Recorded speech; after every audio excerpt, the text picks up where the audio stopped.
రాజ్యం, రెండోది భౌతిక రాజ్యం. యూతులు ఏమనుకుంటున్నారంటే, కొంచెం మనసు పెట్టి వినండి, మాకు రాజు వస్తాడు, వాళ్ళ బ్రతుకంతా బానిసలుగానే బానిసలుగానే బబులోను దేశము, అలాగే ఫిలిస్తీన్లు, ఐగుప్తు రాజ్యానికి ఎక్కడ పడితే అక్కడికి బానిసలుగా వెళ్ళిపోతూ ఉన్నారు. ఇప్పుడు యేసయ్య వచ్చే టైంలో రోమా ప్రభుత్వం కింద వాళ్ళు బానిసలుగా భయంకరంగా పన్నులు కడుతూ స్వేచ్ఛ లేదు వాళ్ళకి. ఇప్పుడు వాళ్ళు ఏమనుకుంటారంటే, మాకు ఒక రాజు వస్తాడు, ఆ రాజుకు సైన్యం ఉంటుంది, ఆయన మమ్మల్ని రాజ్యం ఏమంటాడు. యేసయ్య 5 రొట్టెలు 2 చిన్ని చేపలు వీళ్ళకి పెట్టిన తర్వాత మళ్ళీ అద్భుతాలు చేస్తారు. మళ్ళీ గొడ్డకి ఆయన ఇవన్నీ చేసిన తర్వాత ఈయన రాజు అని చెప్పేసి ఏం చేస్తారంటే, అక్కడ ఉన్నటువంటి ఆ చెట్టు కొమ్మల్ని విరిసి కిరీటం లాగా తయారు చేసి ఆయనకి సిద్ధపడతా ఉంటారు. ప్రభు గమనించాడు, యోధా కూడాను కిరీటాన్ని తయారు చేస్తామని పెట్టేసి ఈయన రాజుగా చేస్తే నాకు ఒక మంచి పదవి ఇస్తాడు, ఈ పక్కన నేను బాగా డబ్బు సంపాదించుకోవచ్చు, ఇక ఈయన కానీ రాజుగా ఉంటే రోమా ప్రభుత్వాన్ని కూల్చేస్తాడు. ఎందుకంటే ఈ దగ్గర మహాత్యం ఉన్నది, రోమా ప్రభుత్వాన్ని కూల్చే రాజు ఈయన. ఇజ్రాయేల్ అంతా నమ్మేశాడు చాలా మంది యూదులు. అందుకని ఆయన ఏం చేశాడంటే, శిష్యుల్ని మీరు త్వరగా మీరు ఈ గలిలయ సముద్రం అందరికి వెళ్ళిపోతే నాకు పంపించేస్తాను. పంపించేసి అక్కడి నుంచి వేరే గంటల నుంచి ఆయన ప్రార్థన చేయడం మొదలుపెట్టాడు. ఎందుకంటే అక్కడ ఉంటే కిరీటం పెట్టి నువ్వు రాజు అని క్యాకేసినట్టుగా ఉంటాను. అందుకని ఆయన తెలివిగా వాళ్ళ ముందుగా పంపించేసి ప్రార్థన చేస్తాను. చాలాసార్లు తప్పుకున్నాడు ప్రభువు. ఓకే, ఇంతకీ ఈయన రాజు, రోమా ప్రభుత్వం నుంచి మమ్మల్ని విడిపిస్తాడు, మాకు రాజుగా ఉంటాడు, ఈయన ప్రభుత్వం ఏర్పడుద్ది. అది భౌతిక ప్రభుత్వం. ఒకసారి ఒక మాట చూడండి,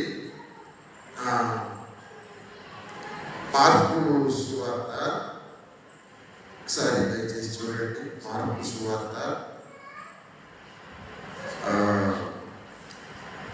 15వ అధ్యాయం. లేకపోతే ఈ గాడిద మీద ఊరిగేటువంటి పరిస్థితి ఒకసారి చూడండి. ఆదివారం పట్ల ఆదివారం చదువు.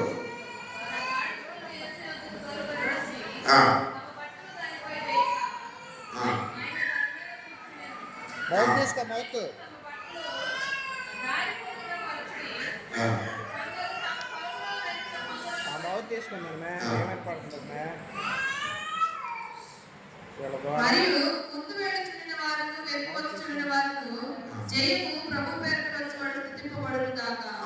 వచ్చుచున్న మన తండ్రి అయిన దేవుని రాజ్యం స్తుతింపబడును. దేవుని రాజ్యం ఈ ద్వారా వస్తుంది. ఇదిగో ఈయనే రాజు. ఇదిగో నీ రాజు గాడిద పిల్లల్ని ఎక్కి వస్తాడని ఎక్కడో ఇర్మియా చెప్పిన ప్రవచనాన్ని వాళ్ళు నమ్మారు. ఈ గాడిద మీద ఎక్కి వస్తున్నాడు కాబట్టి ఈయనే రాజు అని హోసన్నా జయము, యూదుల రాజుగా వస్తున్న వారికి జయము అని అందరూ జ్ఞాపకం వేస్తా ఉన్నారు. యూదులు ఏమనుకుంటున్నారంటే, నేను గట్టిగా అరుస్తాను, మీ పిల్లలు నడుచుకుంటారు, ఆ తర్వాత అప్పుడు బయటికి తీసుకెళ్తారు, మీరు కొంచెం మీ పిల్లలు మీ దగ్గర కంట్రోల్లో పెట్టుకోండి, జాగ్రత్తగా వినండి. నా ప్రసంగాల కంటే మీ ప్రసంగాలు ఎక్కువ అయిపోయినాయి. ఓకే, మీ రాజు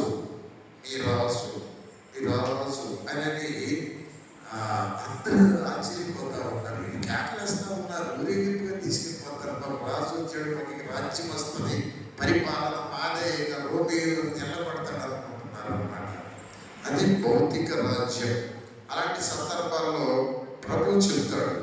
ప్రభు ఏమని చెప్తాడంటే, యోహాను సువార్త 19వ అధ్యాయం 11 దగ్గర నుంచి సహాయం చేయండి ఒకసారి. అందుకు యేసు, పైనుండి నీకు ఇయ్యబడితేనే తప్ప నా మీద నీకు ఏ అధికారము ఉండదు. అందుచేత నన్ను నీకు అప్పగించిన వారికి ఎక్కువ పాపం కలదనెను. ఈ మాటను బట్టి పిలాతు ఆయనను విడుదల చేయటకు యత్నము చేసింది కానీ యూదులు, నీవు ఇతనిని విడుదల చేసితివా? కైసరునకు స్నేహితుడు కావు, తాను రాజునని చెప్పుకొని ప్రతివాడును కైసరునకు విరోధిగా మాట్లాడుతున్నవాడే అని కేకలు వేసిరి. పిలాతు ఈ మాటలు విని యేసును బయటకు తీసుకుని వచ్చి రాళ్ళు పరిచిన స్థలమందు న్యాయపీఠం మీద కూర్చుండెను.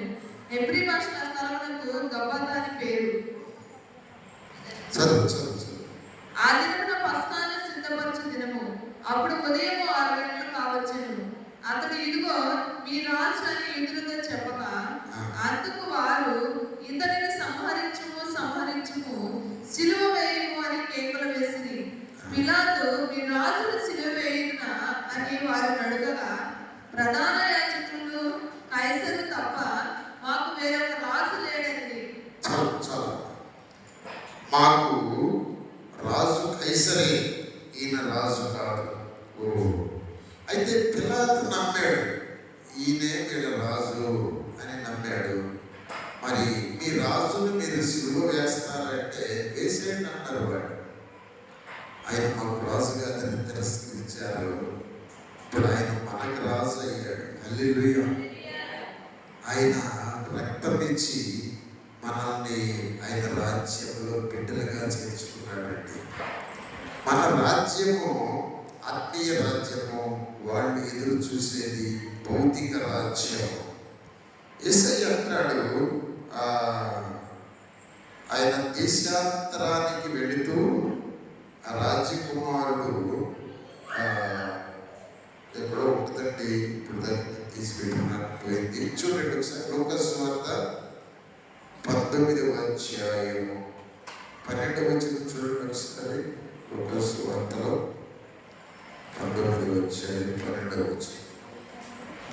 రాజకుమారుడు రాజ్యం సంపాదించుకొని మరలా రావాలని దూరదేశమునకు ప్రయాణమై తన దాసులకు 10 మందిని పిలిచి వారికి 10 నాణెములు ఇచ్చి, నేను వచ్చే వరకు వ్యాపారం చేయడని వారితో చెప్పెను.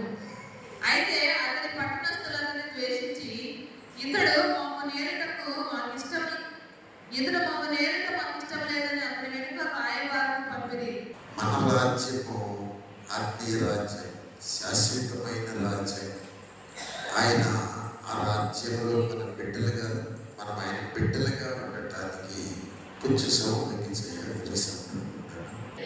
నిన్న మొన్న చెప్పింది ఇదే. నిన్న మొన్న ఏం చెప్పారంటే కొత్తగా జన్మించిందేనే కానీ ఆయన రాజ్యాన్ని చూడలేదు. నువ్వు జన్మించలేదనుకో, నీకు కనబడదు అసలు ఆ రాజ్యం. ఎందుకంటే నువ్వు ఇంకా ఈ శారీరక జన్మలోనే ఉన్నావు. శరీరం ఏం చేస్తూ ఉంటుందంటే ఆ రాజ్యాన్ని చూడకుండా నీ కన్నులకు ముసిగేస్తుంది. శరీరాన్ని యుగ సంబంధమైన దేవత స్వాధీనం చేసుకుంటాడు. దీనిలో అవిశ్వాసం అనేటువంటి గుడ్డితనాన్ని కలుగజేస్తాడు. కనుక ఒకసారి కొరింథీయులకు రాసినటువంటి 2వ పత్రిక 4:4 ఒకసారి చూడండి. చూడలేరు, సాధించాలనే విశ్వాసం లేనటువంటి వారు దేవుని రాజ్యాన్ని చూడలేరు. 2 కొరింథీ 4:4.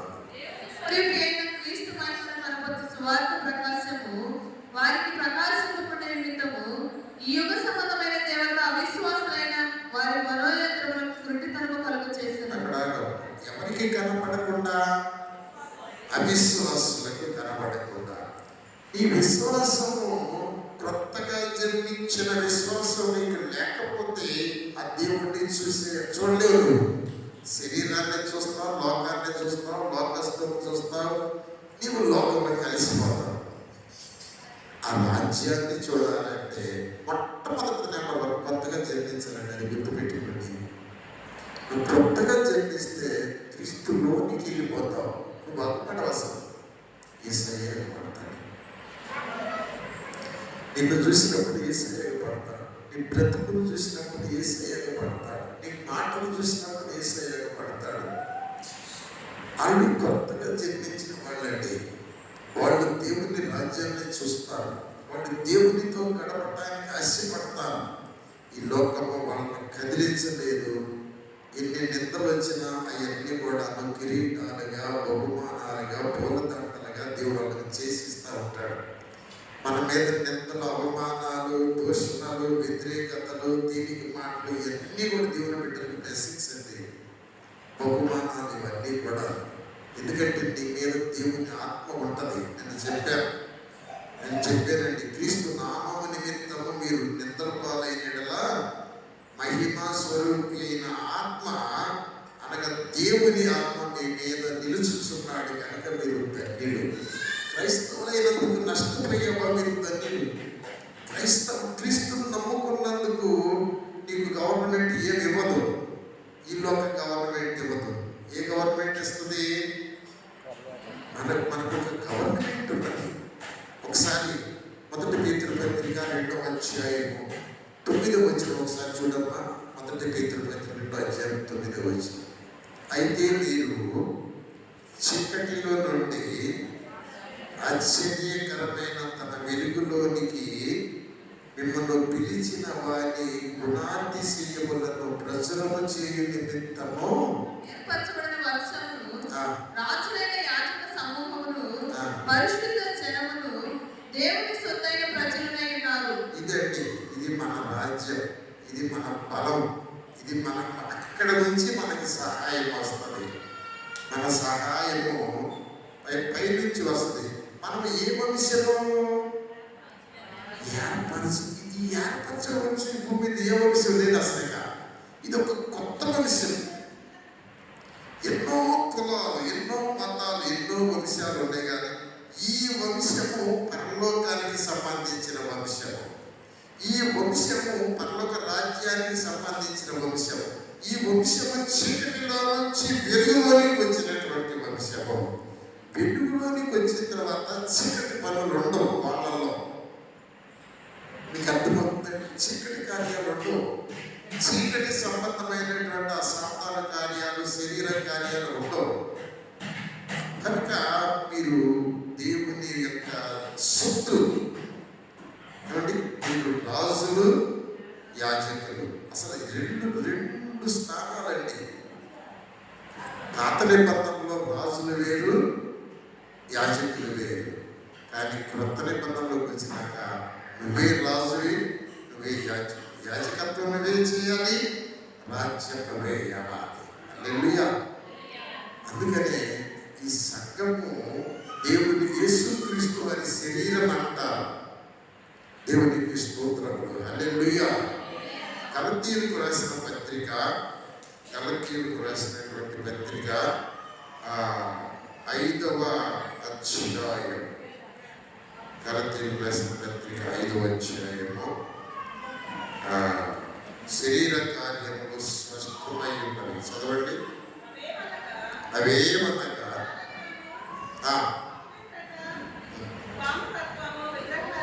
విగ్రహారాధన,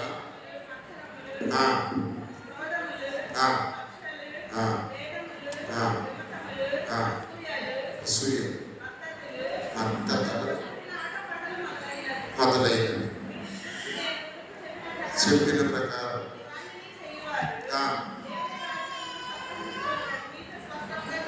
దేవుని రాజ్యమును స్వతంత్రించుకోలేరు. హల్లెలూయా. మరి ఎవరు స్వతంత్రించుకుంటారు? ఎవరు ప్రవేశిస్తారు? ఈ కార్యాన్ని చేయని వాళ్ళు ప్రవేశిస్తారు. రాజ్యాన్ని చూశారు. రాజ్యంలో ప్రవేశించాలి అంటే మీరు ఏం చేయాలి?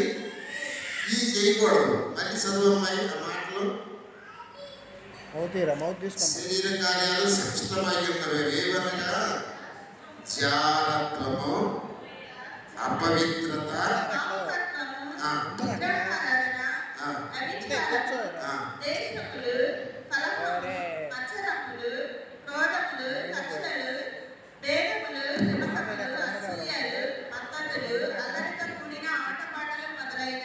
వీటిల్లో ఏదైనా మనలో ఉంటే దేవుని రాజ్యంలో చేరమని స్పష్టంగా తెలుసుకోవాలి. మనం భేదం, మత్సరం, కక్ష, అసూయ,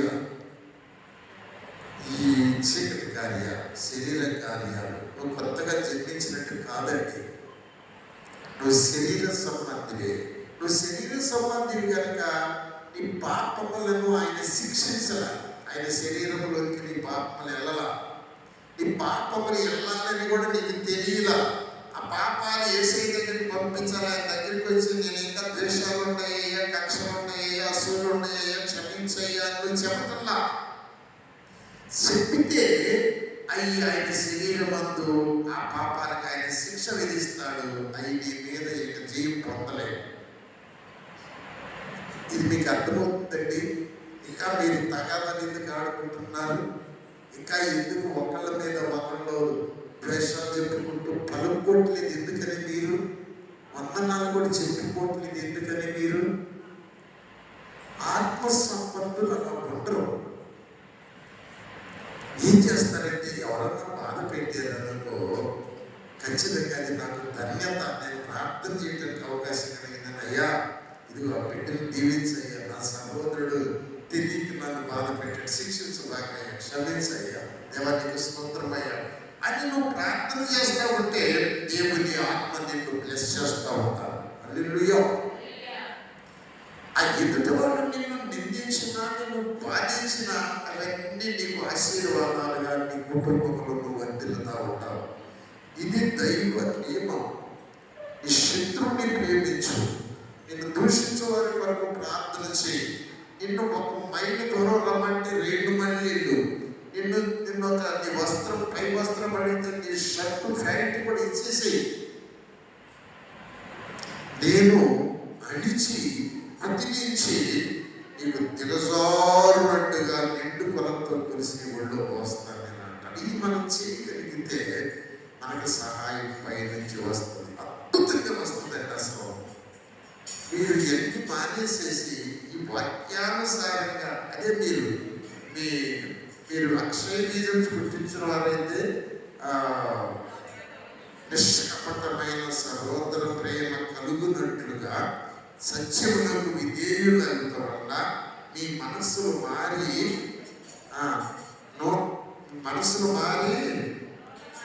నూతనపరచబడి వలన వికృతమైన ప్రేమ కలిగి ఉంటారు. ఇదండి, ఇది జన్మ. ఇది లేనప్పుడు ఇంకా ద్వేషంతో ఉంటే మీరు పుట్టలా, మీరు ఆత్మీయంగా పుట్టలా, మీ పాపాలు యేసయ్య శిలువలో నలగొట్టలా. అవి నీ మీద జయం పొందుతానే ఉంటాయి, అవి నీ శరీరాన్ని వాడుకుంటానే ఉంటాయి. నీ హృదయంలో చక్కగా నిష్ట వేసుకొని, గుండు కట్టుకొని, పొయ్యిలు చేసుకొని, అవి నీ హృదయంలో తొంగి చూస్తూ నవ్వుకుంటూ పైకి మీరు ఎట్టాగే చెప్పుకుంటా ఉండండి, మీరు క్రైస్తవులని చెప్పుకుంటా ఉండండి, నేను మిమ్మల్ని నా బిడ్డగా వాడుకుంటా ఉంటాను. భయం ఉండదు. దేవుడు భయం అసలు లేకుండా చేస్తాడు. వాడు పైకి మాత్రము ప్రార్థన చేస్తా ఉండు, బల తీసుకుంటా ఉండు, వస్తా ఉండు, కానీ నిన్నే చోటు అసలు నేను రాదు, కానీ నా మాట వింటా ఉండు. వేషం నీ హృదయంలో ఉండాలి, పలకకూడదు. వాళ్ళు వందనాలు చెప్పినా కూడా వందనాలు చెప్పకూడదు. అసలు వాళ్ళు చూసినా కూడా వాళ్ళ ముఖంగా చూడకూడదు. అసలు నువ్వు ఇట్టాగే ఉండు నా బిడ్డగా, నువ్వు నాకు అది భలే ఇష్టం, మనం మన ఇంటికి వెళ్ళిపోదాం. అలాగే బ్రహ్మపరిచి నీ మరణం దాకా, ఆయన రాకడ దాకా నిన్ను నడిపించి తీసుకెళ్ళిపోతాడు. పుట్టలేదు కనుక దేవుని రాజ్యాన్ని చూడలేవు, దేవుని రాజ్యాన్ని చేరలేవు. మళ్ళీ ఒకసారి చదువు. మా శరీర కార్యాలు స్పష్టమై ఉన్నవి, అవేవనగా చేరత్వం. ఇవన్నీ గుర్తుపెట్టుకోండి. వీటిలో ఒక్కటి మీలో ఉండకూడదు, మీరు దేవుని రాజ్యంలో ప్రవేశించాలి ఖచ్చితంగా. చదువు అబ్బాయి, ఈ మనం గట్టి గుర్తు పెట్టుకోవాలి. చదువు.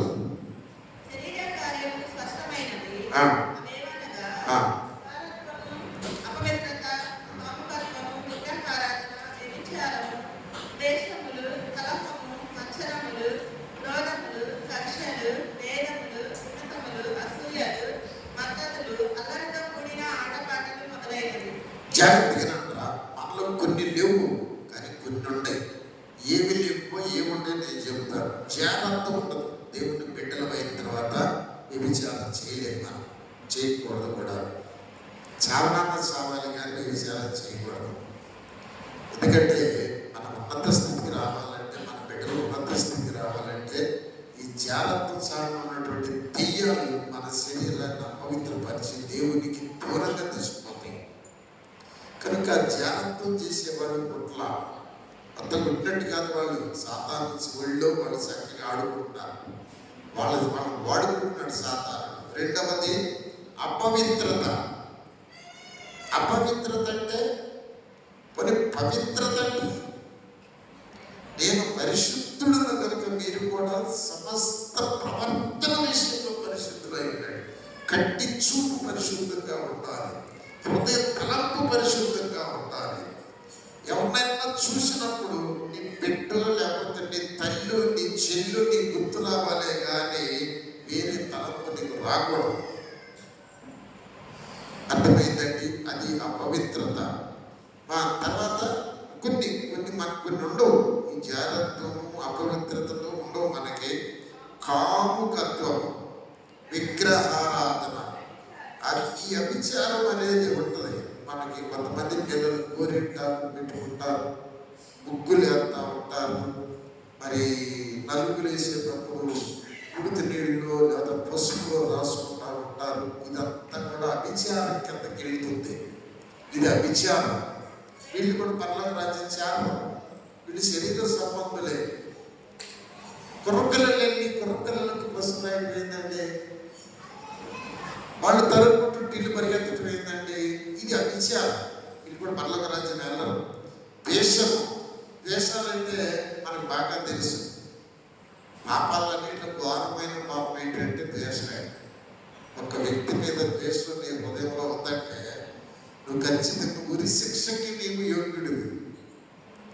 అర్హంతకుడి కింద లెక్క అంటారు బైబిల్ గ్రంథం మొత్తం నిబంధనలు. కనుక ద్వేషం. రెండోది కలహం. అవి సహజంగా మీ దగ్గర నేను చూస్తూ ఉంటాను. తగాదాలు ఆడవాళ్ళు ఒకసారి చేయొద్దండి. ఆయన ఎంతమంది తెలియదు బాబోయ్, మన వాళ్ళంతా మొత్తంగా జన్మించినాడు రా, క్రీస్తు యేసునందు మొత్తంలో సృష్టి మన వాళ్ళంతా. తగాదాలు అసలు ఆడరు. అవతల ఆడుతున్నా కూడా వీళ్ళు ఎప్పుడైనా ఆడాలని పెడితే గవాళ్ళ నోటు నీరు పోసుకుని పరిగెత్తారు ప్రార్థన చేయడానికి వాళ్ళ కోసం. కళ్ళు మొత్తంగా జన్మించినాడు. కనుక ద్వేషాలు, కలహాలు, మత్సరం అంటే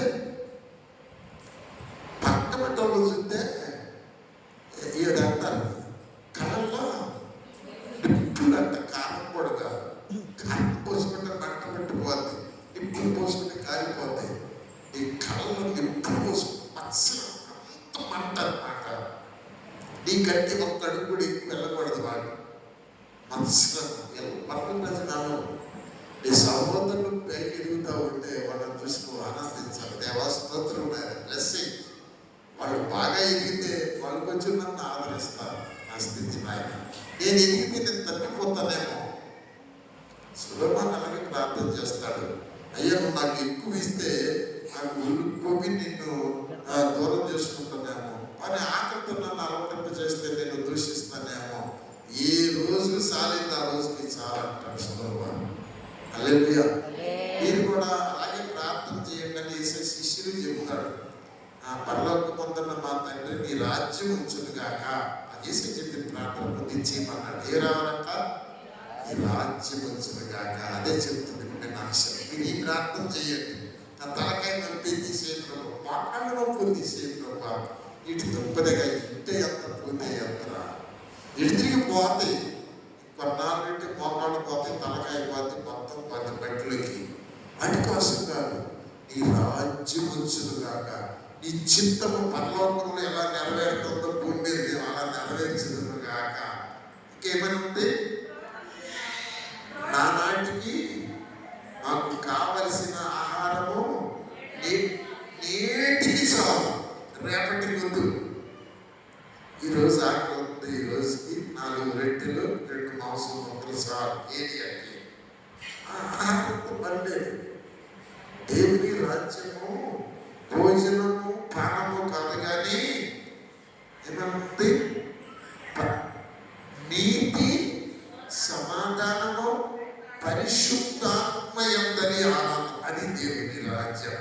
నీవు దేవుని రాజ్య సంబంధమైతే ఈ మూడు నీకు ఉండాలి. నా వైపు ఒకసారి చూడండి అందరూ. అమ్మమ్మ నా వైపు చూడండి, తలకాయ పైకి నా వైపు చూడండి. కొంచెం కూర్చున్న వాళ్ళు ఒరిజినల్ బిడ్డలు అసలు. వాళ్ళు మాట కింద కూర్చున్న వాళ్ళు తలకాయ కొంచెం కూర్చున్న అసలు తలకాయ అవసరం. సలోమి అసలు పాపం నడుములు లేవు, మోకాళ్ళు లేవు. పాపం ఆ పిల్ల ఇది కుర్చీలో కూర్చుంది. అక్కడ అందరికంటే పాపం అందరికి కొంచెం ఇప్పుడే కొద్దిగా ముసలి అయిపోయి 4 పిల్లలు పుట్టారు. పాపం హల్లెలూయా. నా వైపు చూడండి రా, నా వైపు. ఈ రాజ్యం వచ్చినగాక ఏ రోజు ఆహారం ఆ రోజు దయచేయండి. పరలోకంలో నీ దూతల్ని మాట్లాడతారు, అక్కడ భూలోకంలో నీ మాట్లాడారు ప్రభువా. హల్లెలూయా. మళ్ళీ ఇంకో ప్రార్థన ఏంటో తెలుసా? నేను నా సహోదరుని క్షమిస్తేనే నువ్వు కూడా నా పాపాన్ని నేను క్షమించలేదు అనుకో, నా పాపాన్ని క్షమించమని ప్రార్థన చేస్తున్నావా? చేయకూడదు. నేను చెప్పండి, పనులు ప్రార్థన చెప్పండి. మీ నామం పరిశుద్ధపరచబడాలి, మీ రాజ్యం రావాలి, నెరవేరాలి. దయచేసి ఓటు తీసుకుంటాయి. ఓటు తీసుకొని చెప్పు. మా బాడీ తల్లి బలి అసలు కపాలు తీసుకుంటాం. ఓటు ఏం చెప్తాం చెప్పు.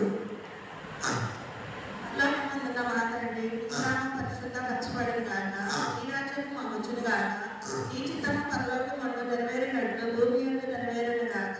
మానవుని ఆహారం నేడు మాకు దయచేయము. మా ఏళ్ల అపరాధములు చేసిన వారు మేము క్షమించి ఉన్న ప్రకారం అపరాధములు కూడా క్షమించము. మనకి కిందకొద్ది చాలా ఉన్నాయి కానీ ఒకటి, నీ నామము పరిశుద్ధపరచబడును గాక అంటే ఏంటి? నా ద్వారా నీ నామం పరిశుద్ధపరచబడాలి. నన్ను చూసిన నిన్ను చూడాలి. నేను దేవుని బిడ్డలా తగాదాలు ప్రేమిస్తారు, నష్టపరిచిన గోడను ఎదురు మాట్లాడరు, తన్నిన ఊసిన మెదలకుండా దేవానికి స్తోత్రం అనుకుని అలాగే దాచుకుని వెళ్ళిపోతారు వాళ్ళు. మన గ్రాహం స్టేజ్ కంటే పిల్లల్ని కాచేస్తే మీడియా అంతా దగ్గరికి వెళ్ళిందంట. అమ్మా, పెట్రోల్ వేసి కాల్చిన ఎవరు తెలిసిపోయింది కానీ మరి వాళ్ళకి ఉరిశిక్ష వేయమంటారా అంటేను, వెంటదండి మా ప్రభు మమ్మల్ని క్షమించాడు, మమ్మల్ని సేవ చేయమన్నాడు, మా మూలాన వాళ్ళు ఉరియొద్దండి, దేవుడు వాళ్ళని క్షమిస్తాడు అని అన్నారంట. తండ్రి ఇదేమి తిరిగి వీరిని క్షమించాడు. మరి ఒక మిస్టరీ ఏంటండి, ఒక ఆమె భర్త మిషనరీని చంపేసాడంట. చంపేస్తే ఆయనకి ఉరిశిక్ష వేసాడంట.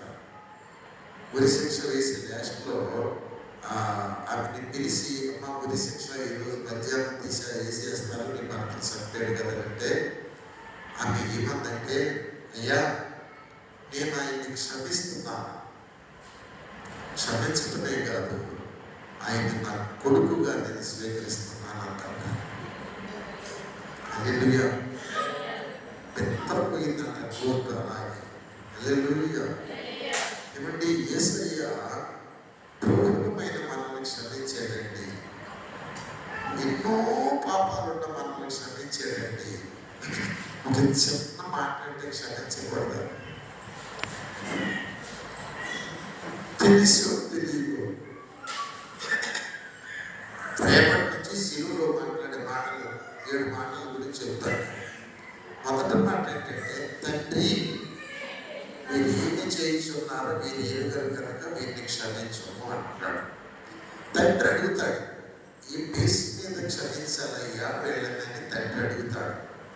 వీళ్ళందరూ మూర్ఖులు కదా, నీ మాట్లాడకుండా నీకు ఈ విధంగా భయంకరంగా ఉప్పి వేస్తున్నారు, నోరు తెరవలేదు నువ్వు, అయినా కూడా దూషిస్తున్నారు కదా, వీళ్ళని ఏ బేస్ మీద క్షమించాలి? ఏ ప్రేటమైన అది అడుగుతాడు. వీళ్ళని ఏ బేస్ మీద క్షమించాలి, ఏ బేస్ మీద విడుదల చేయాలి అది వెతుకుతారు ప్రేటంలో. ప్రభు అంటాడంట, వాళ్ళకి తెలియదయ్యా, ఆ బేస్ మీద వాళ్ళని క్షమించాలంట. వారు ఏమి చేస్తున్నారో తెలియదు కనుక క్షమించాలి. ఒక పిల్లడు దొంగతనం చేశాడు. ఎదురవుతుంటే రాయి తీసుకొని కొట్టాడు. ఆ తల్లిని తలకాయ పగిలిపోయి నెత్తురుగా అవుతుంది. కేసు పెట్టింది. ప్రేమ బాధిస్తా ఉన్నాడు. కొట్టింది వాస్తవమే, డబ్బులు దొంగిలించింది వాస్తవమే. మరి ఏం చేయాలంటే ఆ ప్రేమ బాధించాడంట. వాడు పిచ్చోడయ్యా అన్నాడంట. అన్నాడు, వదిలేసాడు. పిచ్చోడనే బేసి మీద వదిలేసేవాడు. శిక్షణ పిచ్చోడు తెలియగలరు కనుక నిన్ను క్షమించడానికి బేసి ఉండాలి. హల్లెలూయా, హల్లెలూయా. నీ దగ్గర దేవుడి కృపొచ్చి నీ పాపాలన్నీ కడగబడాలంటే ప్రభు దగ్గరికి వెళ్ళి నాకు తెలియక చేసేదయ్యా, నన్ను క్షమించను అడగలగా. మామూలుగా అడిగితే చాలు, దావీదు అడిగినట్టుగా అడగాలి, ఏడవాలి, కన్నీరు రావాలి, ఆ పశ్చాత్తాపం హృదయంలోంచి రావాలి. నువ్వు నీ సహోదరుని క్షమించలేదు అనుకో, దేవుడు నిన్ను క్షమిస్తాడా? క్షమిస్తాడమ్మా? అని వేసే ప్రార్థనే. నువ్వు నీ సహోదరుని క్షమించకపోతే నీ పాపం క్షమించబడిన అలాగే ఉంటుంది. ఆ పాపం యొక్క శిక్ష నువ్వు, నీ బిడ్డలు, నీ కుటుంబం, నీ తరాలు అనుభవిస్తున్నాను అంటారు. అది ఆ ప్రార్థన ఫలితం. అద్భుతమైన ప్రార్థన, పనులకు ప్రార్థన. కానీ మనం చేయకూడదు పనులకు ప్రార్థన. ఎవరు చేయాలి? ఎవరు చేయాలి పనులకు ప్రార్థన? చెప్పండి రా, ఎవరు చేయాలి? తండ్రి, నా సహోదరుని నేను క్షమించను, నువ్వు నన్ను క్షమించు అని చేయగలగాలి. అలా చేయక పనులకు ప్రార్థన, నేను నా సహోదరుని క్షమించిన ప్రకారము నన్ను క్షమించు. ఇదా మాట్లాడండి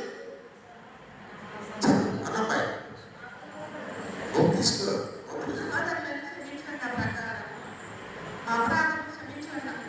అంటే ఏంటి? సహోదరుని నేను ఎలా క్షమించాను, నువ్వు నన్ను అలాగే క్షమించు. ఈ బేస్ చూడండి అసలు మాట. నువ్వు ఎలా క్షమిస్తున్నావు? కొంచెం క్షమిస్తున్నావు, వందనాలు, ఇప్పుడు నాశనం అయిపోతుంది. దేవుడు కూడా నువ్వు చేసిన పాపాలకి నాశనం చేయాలని ఉంటాడు. చూసారా ఇక్కడ మరణం? పైకి వందనాలు చెప్పి మనసులో నాశనం కోరుకుంటా ఉంటారు, నేరం అవుతా ఉంటారు. ఎక్కిరారు. ఖచ్చితంగా చెప్తున్నాను, మీ జీవితాల్లో, మీ కుటుంబాల సమస్యల కారణం ఇదే. ద్వేషము, కలహము, అసూయ, విభేదాలు, మత్సరం, ఇవన్నీ కూడా పరలోక రాజ్యంలో చేరరు.